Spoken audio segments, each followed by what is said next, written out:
Good afternoon, class. Yesterday I have taught you about the refractive error, and today we will learn about the new topic, that is infection and inflammatory disease of eye. So I will give just a simple introduction about the different type of infectious disease.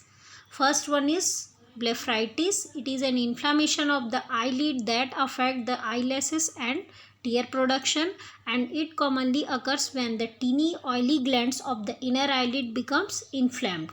So blepharitis, it is an inflammation of eyelid. eyelid में जब inflammation हो जाता है तो हम इसको blepharitis बोलते हैं, and it is commonly occurs when the teeny oil glands of the inner eyelid becomes inflamed.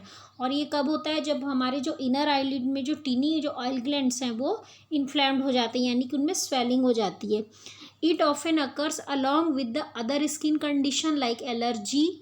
ये मैक्सिमम जो है वो किसी भी तरह का एलर्जिक रिएक्शन होने के बाद ही ये होता है. And it the treatment include cleaning the eyelids, antibiotic therapy and steroid eye drops to reduce the infection and inflammation.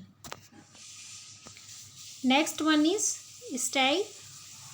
A red painful lump. Lump is the swelling. So a red painful swelling near the edge of the eyelid that may look like a boil or pimple, and it is an inflammation of the eyelid which is associated with a small collection of pus. इसमें भी क्या होता है? Same, it is also inflammation of eyelid, लेकिन इसमें साथ ही साथ पस कलेक्शन भी होता है, जैसे कि आप यहाँ पे देख सकते हैं ना. तो ये वाला जो पार्ट है यहाँ पे, जैसे कि आप देख सकते हैं, ये वाला जो पार्ट है यहाँ पे क्या हो रहा है? पस भी कलेक्टिंग है ना. तो पस कलेक्शन यहाँ पे ऑलरेडी है.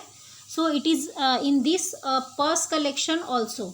इन most cases the infection is caused by the staphylococcus bacteria. Maximum जो इन्फेक्शियस एजेंट होता है इसमें स्टेफाइलोकोकस बैक्टीरिया होता है. And the treatment are warm compresses and pain relief. Pain relief के लिए हम इसमें एनाल्जेसिक भी पेशेंट को प्रिस्क्राइब करते हैं. साथ ही साथ वार्म कंप्रेसेस से जो पेन है वहाँ पे उससे पेशेंट को रिलीफ मिलता है. Next one is chalazion. A slow growing inflammatory lump in the tear gland of the eye. ये किस में होता है? जो हमारी जो टीयर ग्लैंड्स हैं, अश्रु ग्रंथि हम जिनको बोलते हैं, उनमें ये इन्फ्लामेशन होता है और ये बहुत ही स्लोली ग्रो करता है. And it is most common in adult between the age of 30 to 50. Maximum जो 30 to 50 एज के जो पर्सन होते हैं उनको ये मैक्सिमम मोस्टली अफेक्ट करता है. Who also have blepharitis. Already जिनको ब्लेफराइटिस भी है ऐसे पर्सन को ये ज़्यादा होने के चांसेस रहते हैं. And the treatment include the warm compresses. Next one is andropion. It is a condition in which the eyelid, usually lower lid, falls inward. इसमें क्या होता है? जो नीचे की जो eyelids होती है, हमारी जो lower eyelids होती है, वो अंदर की तरफ fold हो जाती है. and it cause irritation as the eyelashes continuously rub against the cornea. क्यों? इससे क्या होता है कि जो eyelid है वो जैसे ही अंदर की तरफ fold होती है तो ये कॉर्निया के साथ उसका इरिटेशन होने लगता है. and it feels very uncomfortable. and the most important cause is genetic factor, soft contact lens, Botox injection, stitches that turns the eyelid outward. Maximum जो है ये जेनेटिक होता है और इसके ट्रीटमेंट में के लिए हम बोटॉक्स इंजेक्शन देते हैं. बोटॉक्स इंजेक्शन क्या करता है? ये जो मसल कॉन्ट्रैक्शन है उसको प्रिवेंट करता है. सॉफ्ट कॉन्टैक्ट लेंस अप्लाई कर सकते हैं हम. स्टिचेस, सर्जिकल इसमें करेक्शन की ज़रूरत पड़ती है to treat the entropion. Dacryocystitis. Dacryocystitis, it is an infection of the lacrimal sac. Lacrimal sac सबको पता है, यहाँ पे पिक्चर्स में भी आपको अच्छे से दिखाई दे रहा है. So this is the lacrimal sac and it is the inflammation and infection of the lacrimal sac and secondary to the obstruction of the nasolacrimal duct at the junction of lacrimal sac. साथ ही साथ पहले तो इसमें infection and inflammation तो हो ही रहा है, साथ ही साथ जो नेजोलैक्राइमल डक्ट है उसमें भी इन्फेक्शन होता है. दो रीज़न से हो सकता है dacryocystitis. First, infection of lacrimal duct. Lacrimal जो डक्ट है उसमें इन्फेक्शन होने की वजह से भी हो सकता है डेक्रोसिस्टाइटिस. एंड सेकेंडरी, अगर नेजोलैक्राइमल डक्ट में अगर किसी भी तरह का ऑब्स्ट्रक्शन है तो उसकी वजह से भी हो सकता है. It also include treatment like warm compresses, antibiotic therapy and the one surgical option there that is dacryocystorhinostomy, जिसमें कि हम क्या करते हैं, इसका सर्जिकल करेक्शन एंड रिपेयरमेंट करते हैं. Next one is trachoma. It is very common bacterial infection which affect the eye. इसमें जैसे कि आप देख सकते हैं यहाँ पे बहुत सारे इन्फेक्शन हो गए हैं यहाँ पे, और साथ ही साथ ये जो एरिया है ये बिल्कुल रेड हो गया और धीरे धीरे यहाँ पे स्कार का फॉर्मेशन होने लगता है. The treatment for trachoma, first one is tetracycline eye ointment और oral azithromycin to treat the bacterial infection. Second one is a surgery, that is eyelid rotation surgery. Eyelid rotation surgery, it is also called biamellar tarsal rotation, and in this doctor make a incision in the scarred eyelid. जो इसमें क्या करते हैं doctors, जिस particular eyelid में scar formation हो गया, bacterial infection हो गया है, उसको क्या करते हैं, एक इंसिजन करते हैं, एंड जो आई लेसेस होते हैं उस तरफ के आईलिड के, जैसे अगर अपर आईलिड में हुआ है तो उस साइड के जितने भी आई लेसेस होते हैं उसको वो रिमूव कर देते हैं. और इसकी वजह से क्या होता है, जो प्रोग्रेशन जो बहुत ही फास्टली ग्रो हो रहा है वहाँ पे स्कार फॉर्मेशन बहुत स्लो हो जाता है, and help to prevent the further loss of vision. Next one is pterygium. It is a growth that start on the clear tissue of the eye. ये क्या है, एक एबनॉर्मल ग्रोथ है जो कि क्लियर टिश्यू, क्लियर जो एक normal आई है उसमें एक एबनॉर्मल ग्रोथ देखने को मिलेगी.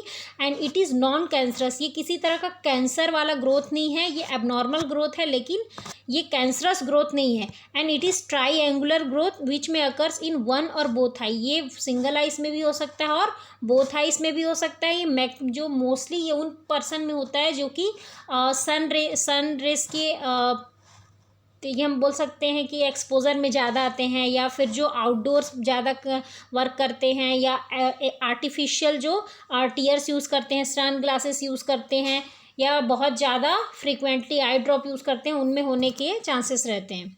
Next one is keratitis. यहाँ पे एक स्पेलिंग मिस्टेक है, सो दैट इज़ किरेटाइटिस.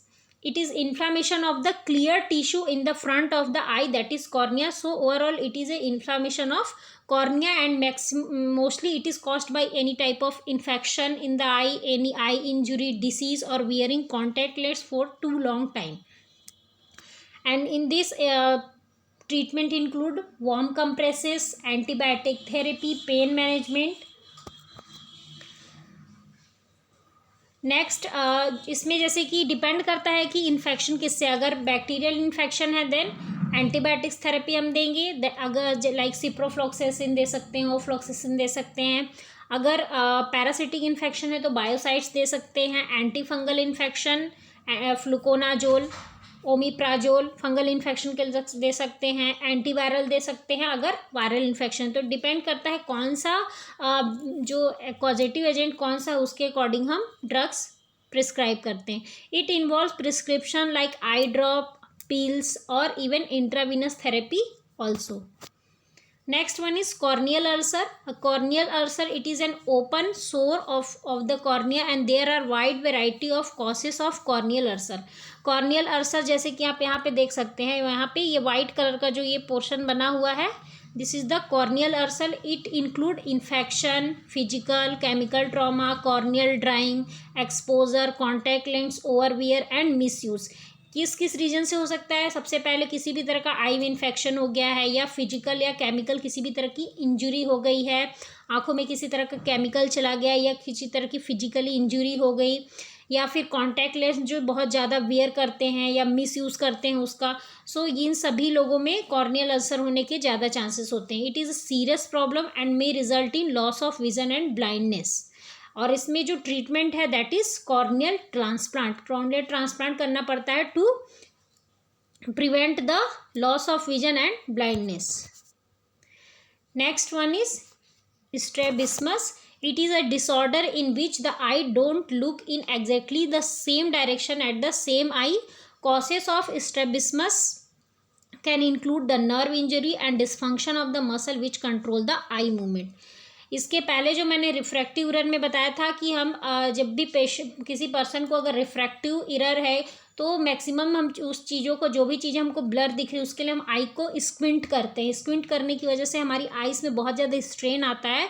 जब दोनों चीज़ों जब जो आइज़ है वो सेम टाइम में अगर अलग अलग डायरेक्शन में देख रही हो तो हमको उनको कंसंट्रेट करने के लिए हमको उसको स्क्विंट करना पड़ता है। तो यहाँ पे क्या हो रहा है, हम ये बोल सकते हैं कि यहाँ पे भी सेम कंडीशन है। यहाँ पे क्या है, आइज़ जो है वो सेम डायरेक्शन में सेम टाइम पे नहीं देखती, दैट इज स्ट्रैबिस्मस। हम इसको तिरछी आंखें भी बोल सकते हैं, जैसे कि आपको डायग्राम से ये समझ में आ रहा होगा। So there are 2 types of strabismus, that is esotropia and exotropia, and the causes are nerve injury and dysfunction of the eye. इसके कॉसेस 2 हैं, एक तो नर्व इंजुरी हो सकती है, nerve injury means optic nerve में इंजुरी हो सकती है, या दूसरे जो मसल्स हैं जो कि आई मूवमेंट्स को कंट्रोल करते हैं उनमें किसी भी तरह का डिसफंक्शन हो। Treatment option include the following. First जितने भी है उसमें क्या क्या ऑप्शन हम दे सकते हैं, eye glasses and contact lens, eye exercise, eye drops and eye ointment like Botox injection, patching जैसे कि to treat the lazy eye if the patient has the same time as strabismus. The improvement of vision में also improve the control of eye misalignment. इसके लिए हम patching करते हैं। Patching करने से क्या होता है, जो मसल डिसफंक्शनल हैं, जो प्रॉपरली कंट्रोल नहीं कर पा रहे हैं आई मूवमेंट को, उनको कंट्रोल करने में हेल्प मिलती है and to improve the eye movement. Next one is eye muscle surgery. Surgery changes the length and position of eye muscle. Surgical correction के थ्रू हम क्या करते हैं, जो लेंथ है और जो पोजीशंस है आई मसल की, जिसकी वजह से आई प्रॉपरली अलाइन नहीं है सेम डायरेक्शन के लिए, उसको हम क्या करते हैं, करेक्ट करते हैं। This is performed under the general anaesthesia with dissolvable stitches. और इसमें हम जनरल एनेस्थीसिया यूज़ करते हैं जब भी आई सर्जरी परफॉर्म होती है इन सभी के लिए। और साथ ही साथ दूसरी चीज़ क्या है कि हम इसमें जो स्टिचेस यूज़ करते हैं they are dissolvable, and the sometimes adults are often adjustable strabismus surgery where the eye muscles position are adjusted after surgery. Maximum जो स्ट्रैबिस्मस के जो केसेस होते हैं वो सर्जरी के बाद जो उनका अलाइनमेंट है, जो मसल जो डिसफंक्शनल है या अलग मिसप्लेस हो गए हैं या सही तरीके से उनका अरेंजमेंट नहीं है, वो जो है उनमें करेक्शन हो जाता है और वो सर्जरी के बाद अच्छी तरीके से एडजस्ट हो जाते हैं। So these all are the infectious and inflammatory disease of I.